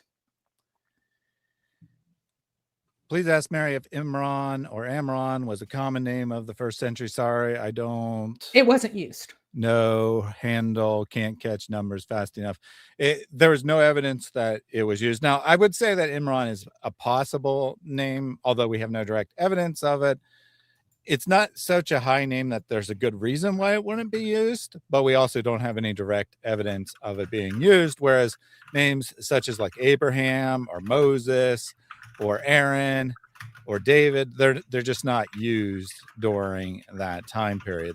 A tradition had evolved where people would not use the names of the heroes of the male names anyway of the hero of the faith. As we saw, Mary was extremely common name, so he gets that one right. He gets that one, but none of the other names there's any evidence of being used, and we have thousands of names known from the first century. This isn't like, you know, there's 10 names known or something. There's literally thousands of names, and if you read in scholarly literature, they actually discuss this as a known phenomenon that the people had at some point. Now, if you go back far enough, you go back to like the 6th century BC or something, you will find people named after. And today you'll find people named after. And the Middle Ages, during the first century, it didn't happen for whatever reason.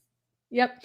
And by the way, what's now we have a Muslim trying to say, well, maybe she was born a really long time ago. She could have been born in 500 BC in Russia, for all we know, because the Quran doesn't say.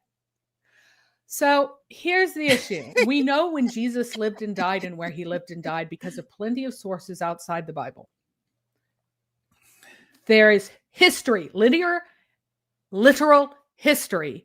You cannot say Islam by saying, well, she really could have been the sister of Moses. No, she couldn't have. That does not save Islam either. Muhammad got it wrong. He is a very stupid person who made a very stupid mistake. And the second actual Christians, not people who were kidnapped in childhood and barely remember anything because they were stolen away from their parents when they are 8 or 10 and now they're 50 or 30 or 25. Like, actual Christians hear it, they're like, wow, this guy doesn't know anything he's talking about. And keep in mind that's supposed to be his proof, right? That's supposed to be Muhammad's proof, is that he is confirming what Christians already know about the Bible miraculously while have never come in contact with it. And yet he gets so many things wrong, including this. But I do want to give Saeed credit. At least he's taking the Quran seriously. At least he's saying, yes, Mary is in fact actually the sister of Aaron, the nephew of Moses. Jesus being the nephew of Moses, that is. Totally fair. Totally fair. He's 10 steps above the average Muslim. Instead of denying what the Quran says or what Muhammad says, he denies history. And I'd say that's more faithful to Islam. So I salute him for that. I mean, keep in mind that Muhammad thought that a place that was abandoned in the 4th century AD. Yeah, according to history. Was abandoned and before the time of Moses. Like literally or even before the time of Abraham. Like around, or at least before the time of Moses. That AD 400 is before the time of Moses, according to this. So, again, yeah. And people, people would point stuff out, and then Muhammad would make something up, and then his followers would believe him. Why? Because that's what cult followers do.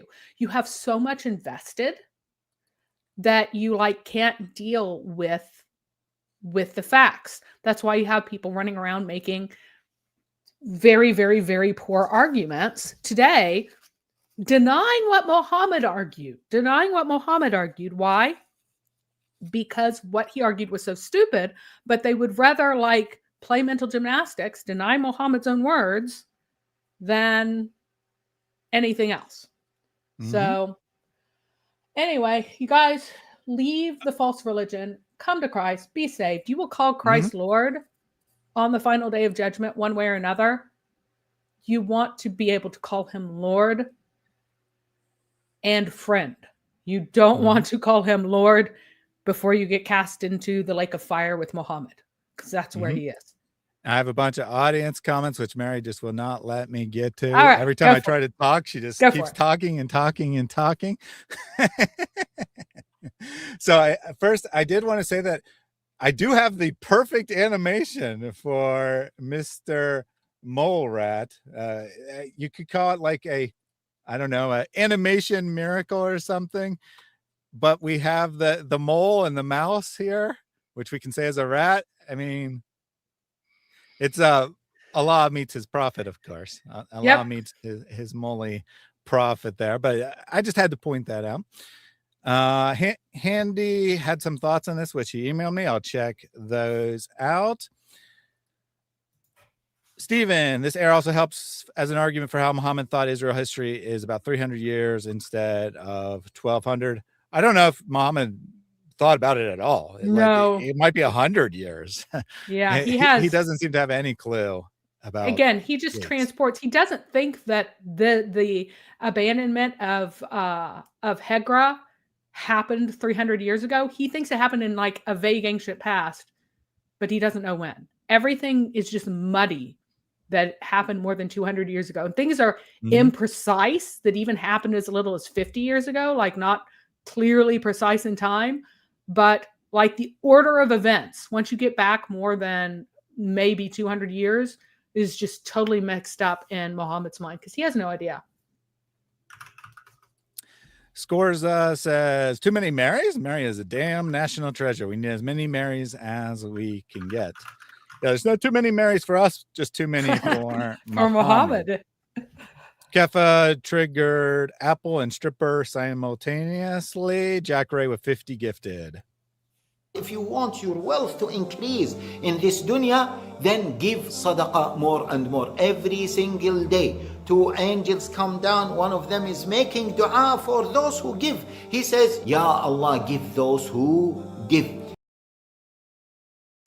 Thank you very much for the 50 gifted. Jack Ray keeping the memberships well supplied.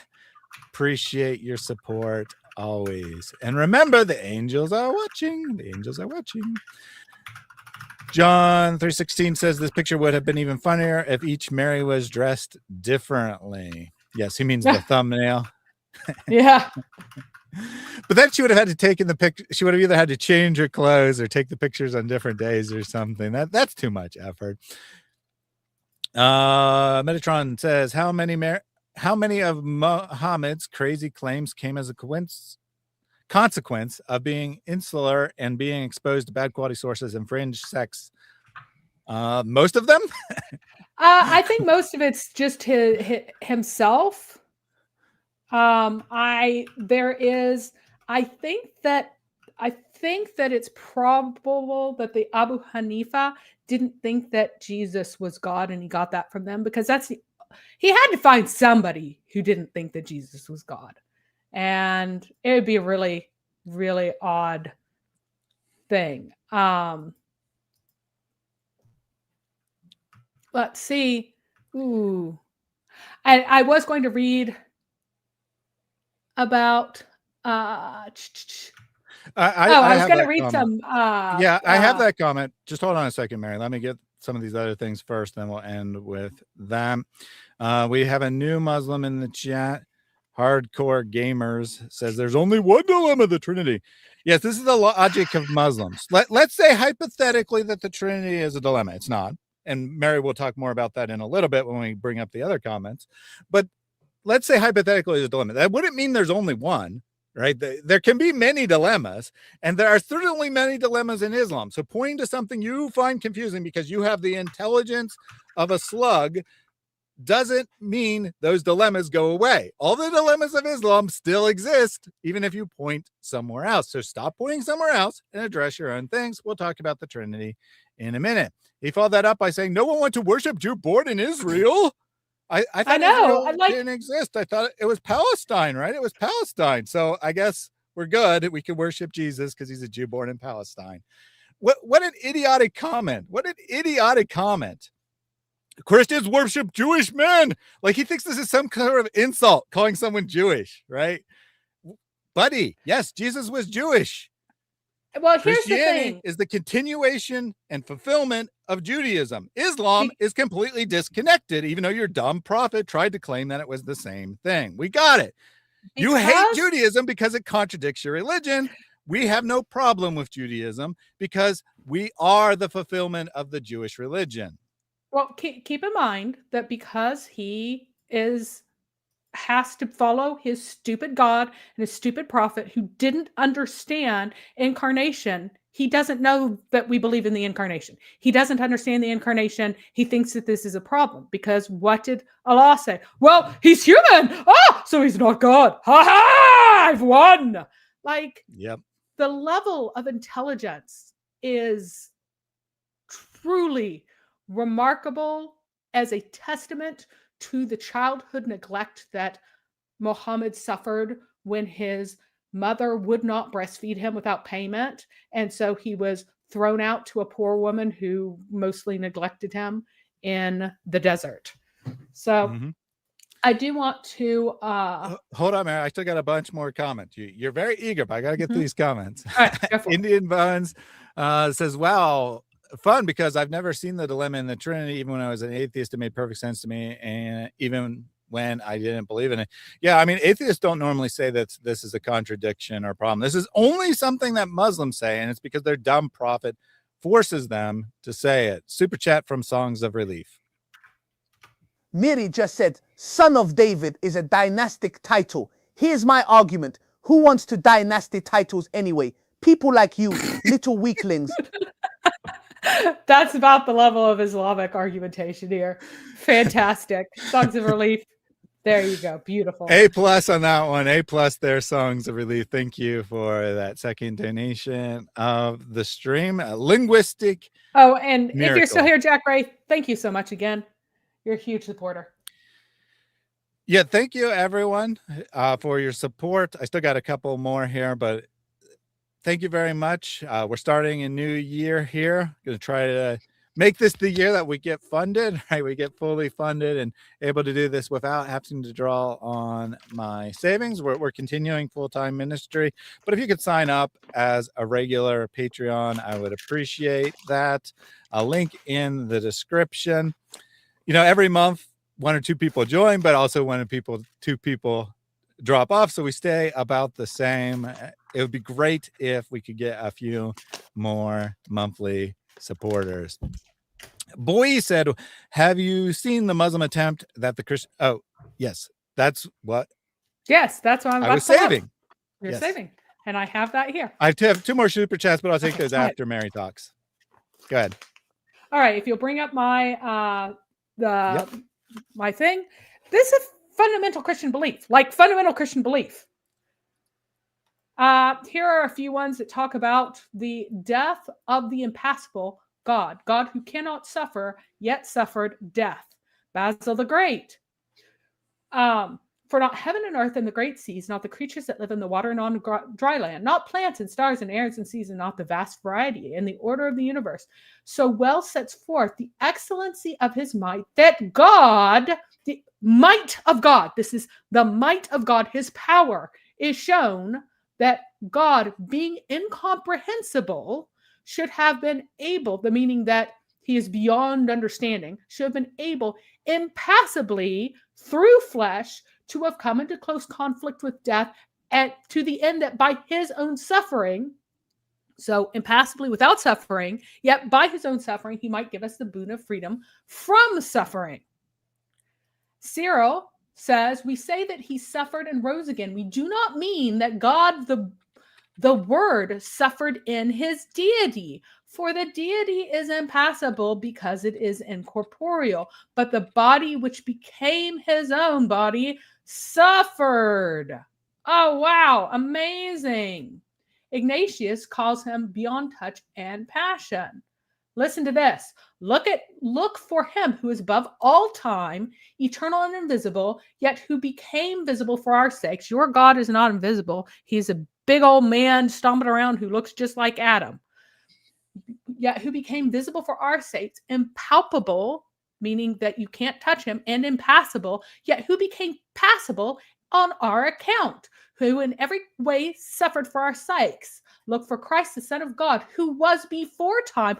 Oh, wow. So like the one we call Jesus in his incarnation was before time, the Son of God eternally, yet appeared in time, who was invisible by nature, yet visible in the flesh, who was impassible, impalpable, could not be touched, as being without a body, but for our sakes became such, might be touched and handled in the body, who was impassible as God, but became passible for our sakes as man, and who in every kind of way suffered for our sakes.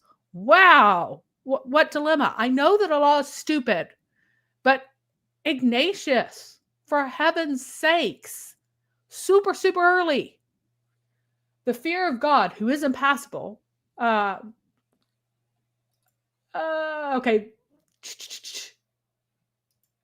Oh, this one doesn't talk about the specific suffering. Hang on. Why should not rather wisdom remain invulnerable and impassible and nothing injured by anything, even though it were conjoined to the body which was pierced and transfixed with nails, inasmuch as pure and more excellent than any other nature, if you accept only that of God who begat him? And that's Methodius, who holds to the subordination of the Father in terms of making the visible visible, whereas the Father who makes nothing visible. Right? So he was in the passible, remaining impassible, in the mortal, remaining immortal, etc. So in the incarnation, he added a human nature to himself without changing his divine nature. They were united in the person, not the nature. Uh-huh. Oh, wait, here's a good one for our Muslims. God is uncreated and impassible and indivisible, does not therefore consist of parts, unlike Allah. Who has parts? Here we go. Melito the philosopher says the illimitable was circumscribed. Let's go back. For man's sake, the judge was condemned. The invisible was seen. The illimitable was circumscribed. The impassible suffered. The immortal died. And the celestial was laid in the grave. Why? On account of the uniting of a human nature to the divine nature. So the fact that you think that this is some kind of gotcha, when Christians have been talking about this since Jesus died and rose again, just shows how ignorant, how stupid, how backwards, how inbred Islam is. No atheists have a problem with this in terms of the idea that God could incarnate. They don't go, oh, well, that's just too hard for me to think about. Wah! Hey, it's almost like Daniel was correct. If you get too smart, you leave Islam and you become an atheist. So people who are smart don't have any problem with the Trinity as a logical concept. They just believe that it is not something that actually happened. Yep. Whereas Christians also don't have a logical problem, and we believe it is something that happened. So you got the smart people up here saying the Trinity makes perfect sense, and then you got the dumb cousin marriage people way down here, way down there, saying this is a contradiction. This is the Christian dilemma. No.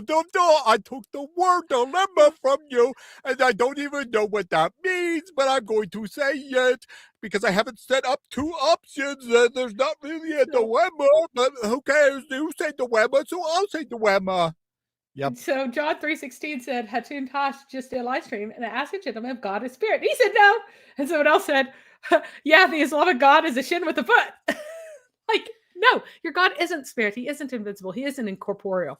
He's a big dude sitting on a throne with a butt and loins and a shin and foot, like 2 feet, and hands, at least 2, maybe more, because he has both his 2 hands are right, while he also has a left hand in other cases. So, like, dude, your God is a huge human because you guys are pagans. And the fact that we have a truly transcendent God is something that your tiny little brains can't grasp, because you've been reading about this God who stomps around in a place, who existed hanging in a fog before he created stuff, because you're pagans. All right. So again, but when our Lord rose from death and trampled it down, when he bound the strong man and set man free, then every creature wondered at the judge who for Adam's sake was judged, the invisible being seen, the impassible suffering, the immortal dead, at the celestial buried in the earth. For our Lord was made man. He was condemned that he might impart compassion.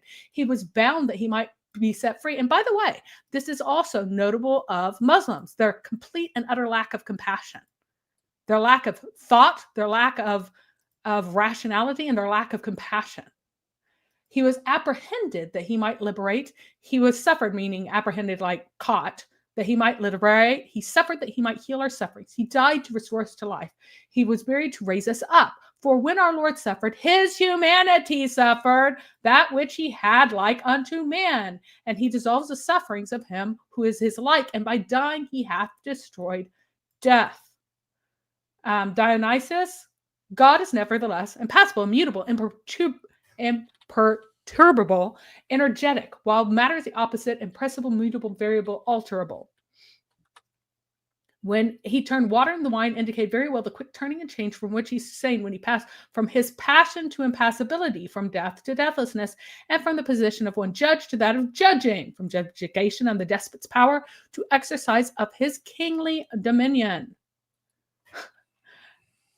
Pseudo-Gregory Thaumaturgus says, if anyone affirms that he who suffered is one and that he who suffered is not another, refuses to acknowledge that the Word, who is himself the impassible and unchangeable God, suffered in the flesh, which he had assumed really, yet without mutation, that means without the deity's substance being changed, even as it is written, let him be anathema.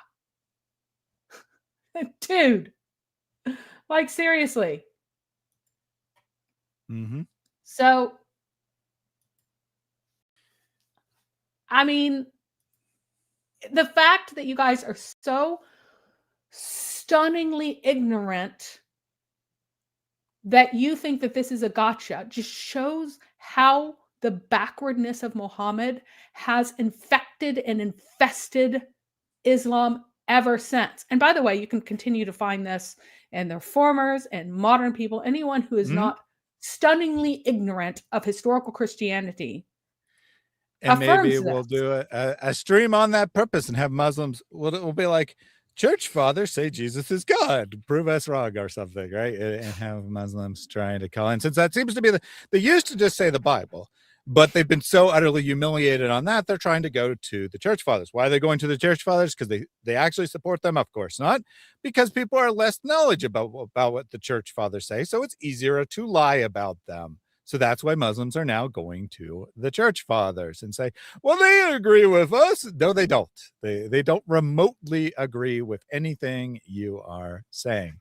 And as Houston pointed out, if there's an actual contradiction, you should be able to formulate what it is.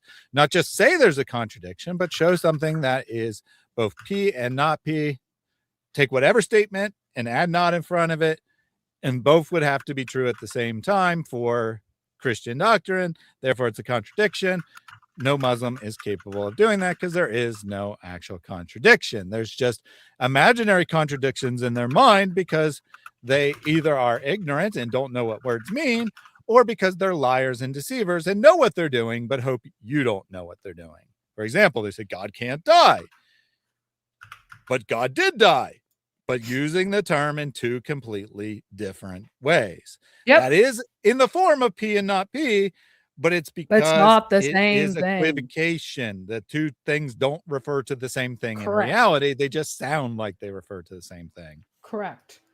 So that which occurred to the Son in the incarnation is attributed to God as a being because it was experienced by a person of God. No, that's God just is a stupid. metaphysical being in Islam. No comparison with creation. Why don't you join Islam? Christianity is not for adults. Well, Allah has hands. First of all, Islam is not for anyone. It's not for adults. It's not for children. It's not for newborn babies. Newborn babies are too intelligent for Islam. Okay. Yep. Now, let's actually address why not. So that's why I don't join Islam, right? Even if Christianity was false, there would be no reason to join. No, Islam is the dumbest religion out there. Like, I think Mormonism and its claims about what happened in the Americas 1,000 years ago, 2,000 years ago, are more plausible than Islam's claim. Okay. Yep. And I think Mormonism is quite literally among the dumbest things anyone has ever said about anything in the history of the world. Islam is still lower. Let's dig into this.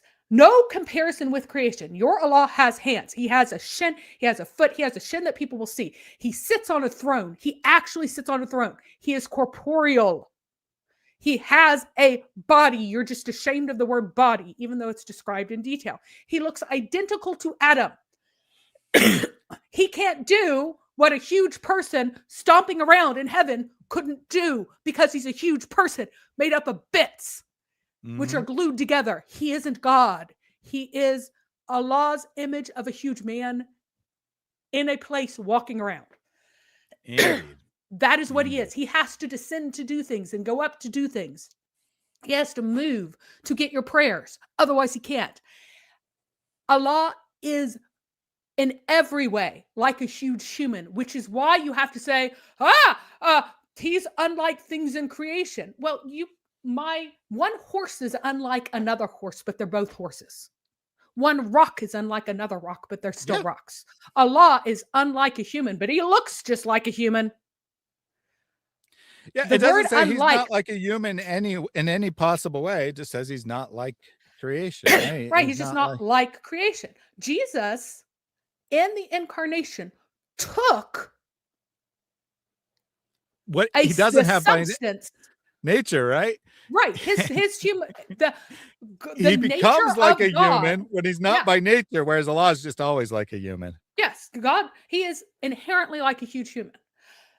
Again, the Christian God is impalpable, impassible, incomprehensible, does not have a form, is invisible, is spirit, cannot be contained, is beyond time, has created time. He is not localized to a place. All of the localization is actual metaphor.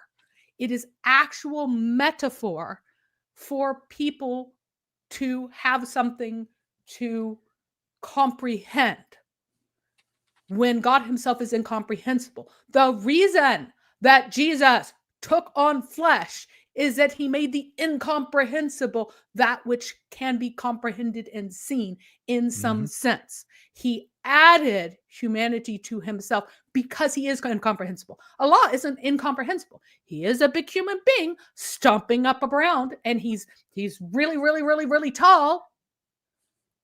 He's just a giant. He's a giant. He's a space giant. That's all Allah is. And going, but it says he's not like anything, does not save you. He is a space giant. He he is located in a place. He is within time. He is constrained by space and time. He can't do these things because he is a space giant. Space giants can't come to Earth. They would squash it. He's a space giant. Allah's too big. He's too big.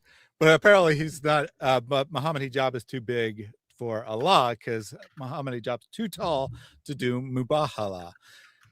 I don't know how that works exactly, but that is in fact factual truth of the matter. Cream Man said you could argue that Muhammad really liked children. Yes, you could. You could definitely argue that. I don't think that's an argument for Islam, however. And then we had the genius response from our Muslim who says, no, your God is sitting on throne with his son and spirit hovering around as a dove. Yes, indeed. Our God can use metaphors to describe himself. He can, he can also take physical form, whereas your God is physical by nature. You see the difference? Your God is literally on a throne. All of that stuff is vision language, metaphor, and given for the comprehensibility of human beings. That is not who, I mean, he is the invisible God. Yeah, I mean, who gives visions. Refers to the power of God, right? Yeah, I mean, it just refers to the power. But in Islam, it's a literal... And that's not my assumption. That's quite clear from the text. Whereas in Islam, it seems to be quite literal. There's it's a not chair really that you can fly anything hundreds to of justify years. not being. Yeah, you can fly hundreds of years and you can't get up its leg. It is a literal chair. because you have a literal pen, you have a literal tablet in which things are written. All right. All right, let me take the rest of these comments here. We've addressed this idiot enough. Kefa triggered Apple and Stripper a second time. And then a third time. Misha with a super chat. The line of Moses is clearly the worshipful master scribe Ezra, who became son of God since the claim of all Jews. The proof you see. That is the proof. That is definitely the proof. Thank you very much for the super chat, Misha. Hello, Hog, triggered by Morgie. Frog One Dog says, we got too many Muhammads in the world, not enough Marys. I think that is definitely the case. Hardcore also a bit earlier said, weird people in the world, I will never worship Jewish man as my God. I am not stupid. So Hardcore Gamer is not stupid, but he also is unwilling to submit.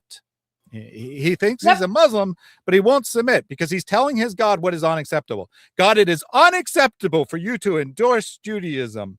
I will never follow anything that endorses Judaism, except, of course, Allah endorsed Judaism in the Quran. So I don't know. I don't know what this guy is, but he's definitely not a Semitter. He's definitely not a Muslim. Christian Gadfly with a super chat. You shall not harm Harry Potter. Thank you, Christian Gadfly. I hope you were able to repair your marriage after I destroyed that. This was set to the earlier one, but I saved it because I knew there was a second one. Was that AI Ali Dawa? No, that was the hyena apologist, completely unrelated to Ali Dawa in any way. Don't be deceived. Indiana Bones says that in his voice was too real for super chat. It's like Ali Dawa called in. And Misha said, you're a wizard, Harry, not to be confused with a Muslim. Last super chat from Potato Sandwich. How many Marys are there? They appear in big amounts. And they come to meet me for lunch. That's really good. Oh my goodness. Excellent work there, Potato Sandwich. Appreciate the donation. If you haven't liked the stream, be sure to do so now, and we'll end with this comment. Most likely there could be another one, but this is the last one I have saved. What is the difference between Hindu and Christian? This is what I laughed at when Mary was talking, because it's just such a ridiculous, stupid comment. What's the difference between Hinduism and Christianity?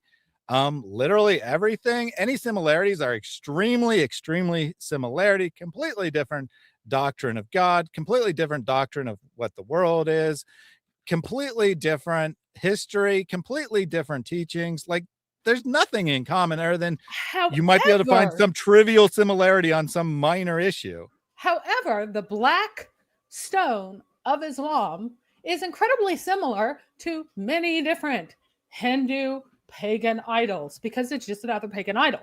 So Hindus and Muslims have a lot in common because they both worship stone idols. These localize their gods and bring them for worship. They also have rituals and magical spells that give all kinds of specific benefits. This, again, is a common aspect of paganism. Although Islam did not come from Hinduism or vice versa, because they are both fundamentally pagan religions, they have many similarities. Mm-hmm. I'm setting, we're going to go from here to the new video I have out, which is my conversation, an edited version of my conversation with Dean, edited not for like leaving anything out, but just to get rid of all the repetition, because, you know, Dean doesn't exactly, isn't exactly an honest guy, right? He'll just repeat the same thing over and over again. And it takes a lot to trap him, right? It takes a lot to get him to admit. I repeatedly eventually got him to move on to the next point, but I just put me saying it one time rather than, you know, 5 times before he finally answered. Let me get that, copy that link. That will premiere here in a couple minutes. I'll set the stream to auto redirect as well. Let me just make sure I didn't miss any brilliant replies from Hardcore Gamer. Judaism don't worship any Jew, so how is it related to your religion? Christianity is the completion of Judaism. It has the promised Messiah of Judaism, God incarnate as Messiah. This is what Jewish people were expecting. So that is how it is related. Because strangely, the authors of the New Testament. Yeah. They were expecting, they had a number of expectations for their Messiah. Among those would be an eternal king from the line of David who would never die, and there would also be God visible in his temple.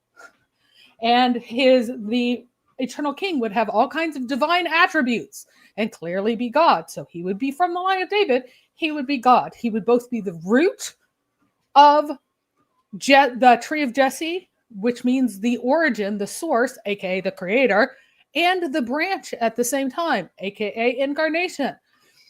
Talmudic Jews had to reinvent their religion and reject everything they previously believed in.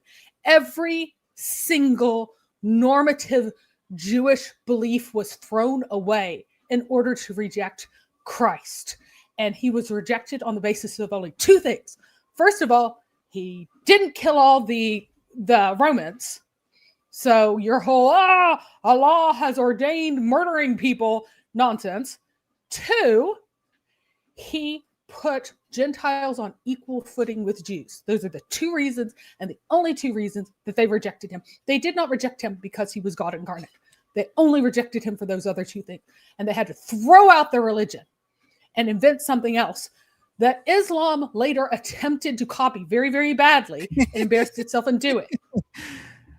Okay, Hardcore Gamer, you need to actually do some research and not just believe every lie that you hear someone say. Says, why do you always lie? Ironically enough, no Muslim worships the black stone. Well, you say you don't, but you do in practice because it takes away your sins. Well, I'll give you that one. But then your other two comments are utter nonsense. They have nothing to do with reality. In Hinduism, they believe God came to earth in form of flesh to forgive their sins. Where is that taught in Hinduism? Nowhere. That's just made up. Some Muslim made that up and you blindly believed it. They said also in pagan Muslims. No, they don't. No, they don't. This is just utter nonsense. It doesn't exist. You just made it up. Or more accurately, you repeated someone who just made it up. You follow a religion of making up lies, and you're like, alhamdulillah, thank you for the lies. I'm going to go repeat them on Christian streams and embarrass myself. A triad is not a trinity. Having three separate gods is not what we believe in. It's what Muhammad thought we believed in because Muhammad is a moron. Muhammad believed that we believed in God the Father, Mary the Mother, who copulated and had Jesus. Therefore, the virgin birth was proof that Jesus was not the Son of God. That's how stupid Muhammad was. Do not be stupider than Muhammad. It's hard. You're doing it. Secondly, you worship the black stone in the exact same way that Hindus worship their idols. They don't think that an idol is literally their god. They don't think that Shiva is literally being encased in something. They believe that their idol gives them access to their God in a way that other things don't. You have to pray to the Kaaba because it gives you access to Allah. Allah will hear your prayers because you are facing the stone. You kiss the stone because it gives you access to Allah's forgiveness.